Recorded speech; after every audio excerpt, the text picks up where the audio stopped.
Corona काल में मध्य प्रदेश के बस ऑपरेटर्स को काफ़ी नुकसान उठाना पड़ा था और इस दौरान उन्होंने मध्य प्रदेश के परिवहन मंत्री से काफ़ी गुहार भी लगाई थी।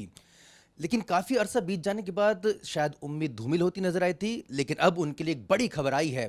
क्या वो खबर है? हम खुद जानेंगे मध्य प्रदेश के परिवहन और राजस्व मंत्री गोविंद सिंह राजपूत जी से। गोविंद जी, एक बड़ी खुशखबरी मध्य प्रदेश के बस ऑपरेटर जो कहीं ना कहीं अपना व्यवसाय चला रहे हैं उनके लिए आपने दी है। ये कोरोना महाबीमारी के समय बहुत परेशानी आई थी और मैं समझता हूँ अप्रैल मई और जून 3 महीने बसें खड़ी रही। लॉकडाउन था, कोई घर से निकला नहीं। ऐसी स्थिति में बस वाले कई बार आए, उन्होंने कहा साहब इस महीने इन 3 महीने का टैक्स हमारा माफ़ कर दिया जाए। तो हम लोगों को, चूँकि बस चली नहीं, काफ़ी नुकसान भी हुआ है। हम लोगों को, जो लोग काम करते हैं उनके लिए हमको सैलरी भी देना पड़ रही है। ऐसी बहुत सारी बातें थी। मुख्यमंत्री जी के संज्ञान में मैंने ये बात लाई तो मुख्यमंत्री जी ने उसी समय इनका टैक्स माफ करने की घोषणा कर दी थी। लेकिन वो प्रक्रिया थी, थोड़ा सा समय लगा। आज फाइल कैबिनेट में आई थी और फिर मुख्यमंत्री जी के संज्ञान में इस बात को हम लोग लाए कि ये आप ही घोषणा थी। तो आज उनकी घोषणा अनुसार 103 करोड़ रुपया हमने इनका टैक्स माफ़ कर दिया है और अब ये आराम से काम कर सकेंगे। ये व्यवस्था आज से लागू हो जाएगी।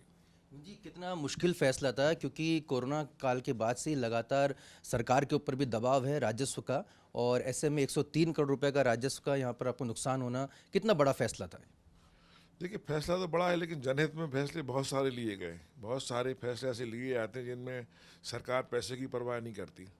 आखिर वो भी हमारे लोग हैं, रात दिन जनता की सेवा करते हैं।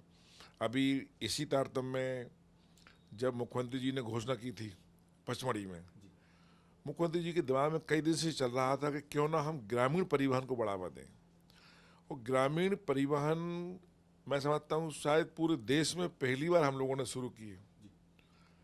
उनकी उस चिंतन शिविर की परिकल्पना को साकार किया और मध्य प्रदेश के विदिशा जिले से एक पायलट प्रोजेक्ट के रूप में हमने ग्रामीण परिवहन सेवा शुरू की है। करीब 50 से 60 बसें हमने अभी चलाई हैं। ये छोटी बसें हमने ली हैं 20 सीटर, ताकि ये छोटे रोड पर जा सकें। गांव में रोड छोटे होते हैं, प्रधानमंत्री रोड भी होते हैं, पीडब्ल्यू के रोड भी होते हैं, जो सकरे होते हैं, ताकि वहाँ से आराम से जा सकें। उन्हें कनेक्टिविटी मिलाई हमने जेलों से।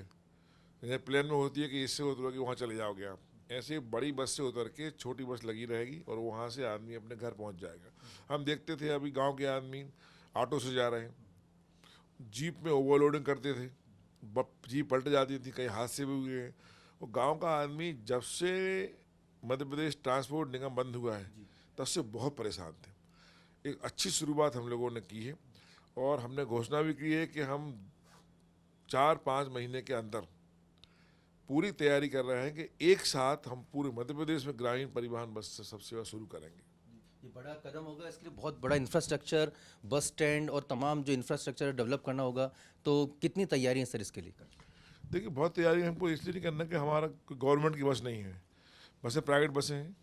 बसें वो लाएँ। बस स्टैंड जो है, छोटे छोटे बस स्टैंड तो हम लोग हर जगह बनाए हुए हैं। गांव में आप देखिए, हर विधायक ने प्रतीक्षालय दिए हुए हैं, 10-25 लोग वहाँ आराम से खड़े हुए आते हैं। हर जगह है वो। हर जो रोड का 2 रोड होते हैं, 3 रोड जहाँ मिलते हैं वहाँ व्यवस्थाएं हैं, तो उसकी दिक्कत नहीं है। हमको परमिट देने की है। कुछ बसों को थोड़ा लॉस भी हुआ तो हमने टैक्स माफ़ किया है, टैक्स में कमी की है हमने। हमने प्रोत्साहन स्वरूप बसों वालों के लिए महीने फिक्स कर दिए कि आपको 5,500 रुपये हम अपनी तरफ से देंगे। तो हम बस वालों को प्रोत्साहन भी दे रहे हैं। इससे रोजगार ही बढ़ रहा है। आज जो पढ़ने वाले छात्र हैं, जो बेरोजगार लोग हैं, अपनी छोटी बस ले लें, छोटा सा लोन ले लें और बस चलाएं आराम से। तो इसमें बेरोजगार को सुविधा भी है, आम आदमी को सुविधा, और मुख्य रूप से गरीब व्यक्ति को बहुत सुविधा हो रही है। एक महत्वपूर्ण कदम आप ने उठाने जा रहे हैं, पैनिक बटन। महिलाओं के लिए बसों में पैनिक बटन की व्यवस्था भी आप करने जा रहे हैं। ये कितना बड़ा ये स्टेप और कब तक हमको ये देखने को मिल जाएगा? ये बहुत बड़ा कदम है, हम लोग जल्दी करने वाले हैं। हमारी पूरी तैयार है। हमारा वीएलटी से हमारा जो कमांड सेंटर बनना शुरू हो गया है और हमारा सोचना है कि मैंने फाइल ही मूव कर दी है, पूरी तैयारी कर ली है। 1 जुलाई से जुलाई और अगस्त के बीच में हम मध्य प्रदेश में पैनिक बटन लगाना शुरू कर देंगे। ओला, ओवर, टैक्सियाँ, बसों में जहाँ से हमारी महिलाओं को भी खतरा होता है, तो बटन दबाएंगे, उसका कमांड कंट्रोल सेंटर सीधा वो रहेगा पुलिस के पास में, 100 डायल के पास में, और तुरंत पुलिस वहाँ पहुँच जाएगी। तो इसका उद्घाटन भी हम मुख्यमंत्री से कराएंगे आचार संहिता के बाद। एक अंतिम सवाल, एक समय ऐसा था जब मध्य प्रदेश में जो परिवहन सेवाएं थी वो पूरी तरह से ध्वस्त हो गई थी। आपने जब से परिवहन विभाग की कमान संभाली है, धीरे धीरे उसका पुनर्जीवीकरण हो रहा है। कैसा आप महसूस करते हैं जब आम लोगों से मिलते हैं, ग्रामीणों से मिलते हैं, किस तरह की उनकी अपेक्षाएं रहती हैं और कैसा आप उस समय महसूस करते हैं? देखिए, अपेक्षाओं की पूर्ति तो जितनी बनती है उतना करते हैं। मुख्य रूप से जब से गवर्नमेंट का ट्रांसपोर्ट निगम बंद हुआ था, उसके बाद में शहरों में परेशानी बहुत ज़्यादा नहीं आई। हमारी हर 10 मिनट पे पूरे प्रदेश में कहीं भी बस है।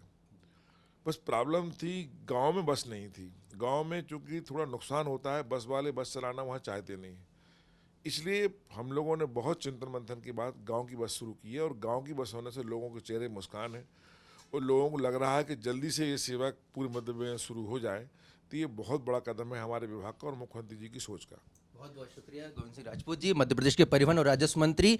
कहीं ना कहीं ग्रामीण जो सेवाएं हैं उसमें यहाँ पर विस्तार दिया जा रहा है और अपने आप में ये बहुत ही कहा जा सकता है कि ऐतिहासिक ये पल होगा जब मध्य प्रदेश के तमाम गांवों में बसों के जरिए तमाम ग्रामीण सफर कर सकेंगे, जो अब तक अपने सिर्फ निजी सुविधाओं से ही ये सफर करते थे। तो एक बड़ा कदम यहाँ पे मध्य प्रदेश सरकार यहाँ पर उठाने जा रही है और कई और व्यवस्थाएं यहाँ पर परिवहन सेवाओं को बेहतर करने के लिए मंत्री गोविंद सिंह राजपूत के नेतृत्व में यहाँ पर शुरू हो रही हैं। उम्मीद की जानी चाहिए कि इसके सुखद परिणाम हमें आने वाले कुछ समय में देखने को मिल जाएंगे।